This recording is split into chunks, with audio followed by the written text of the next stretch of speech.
Legenda Wali Songo.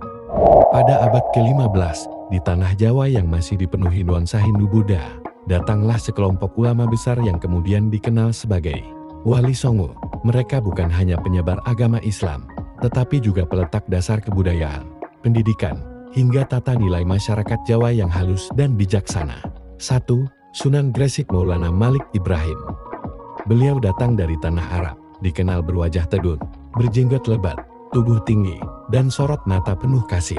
Ia menetap di Gresik dan mengajarkan Islam dengan cara lembut melalui pertanian, pengobatan, dan perdagangan. Beliau dikenal sebagai wali pertama di tanah Jawa. 2. Sunan Ampel Raden Rahmat.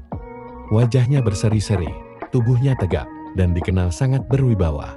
Dari pesantrennya di Ampel Denta, Surabaya, beliau mendidik banyak murid yang kelak menjadi wali besar.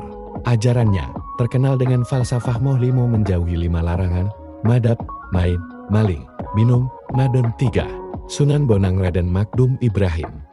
Putra Sunan Ampen, berwajah halus, dengan suara merdu ketika melantunkan tembang. Ia menggunakan gamelan dan suluk Jawa untuk mengajarkan nilai-nilai Islam. Banyak lagu Jawa bernuansa Islami lahir dari tangannya. 4. Sunan Derajat Raden Kasim. Tubuhnya gagap, wajahnya penuh wibawa. Ia menekankan ajaran sosial, tolong-menolong, menolong fakir miskin, dan menumbuhkan rasa welas asih. Semboyannya, "Wenahana tekan marang wong kang wutu, wenahana mangan marang wong kang luwe, berilah tongkat bagi yang buta, berilah makan bagi yang lapar." 5. Sunan Kudus Jafar Shadiq. Bertubuh tegap, berwajah tampan, dan cerdas dalam strategi dakwah. Ia membangun Masjid Menara Kudus yang bercorak campuran Hindu-Islam sebagai tanda toleransi. Beliau sangat dihormati masyarakat Kudus hingga kini. 6. Sunan Kalijaga Raden Said. Berasal dari Tuban, awalnya seorang perampok yang kemudian bertaubat. Tubuhnya tinggi besar, wajahnya keras namun bijaksana. Ia berdakwah dengan cara merakyat menggunakan wayang kulit, seni ukir, hingga tembang Jawa, sehingga Islam diterima tanpa paksaan. 7. Sunan Muria Raden Umar Said. Putra Sunan Kalijaga, berwajah teduh, tubuh sedan, dan hidup sederhana. Beliau memilih berdakwah di desa-desa terpencil, mengajarkan Islam melalui seni gamelan dan pertanian. 8. Sunan Gunung Jati Syarif Hidayatullah.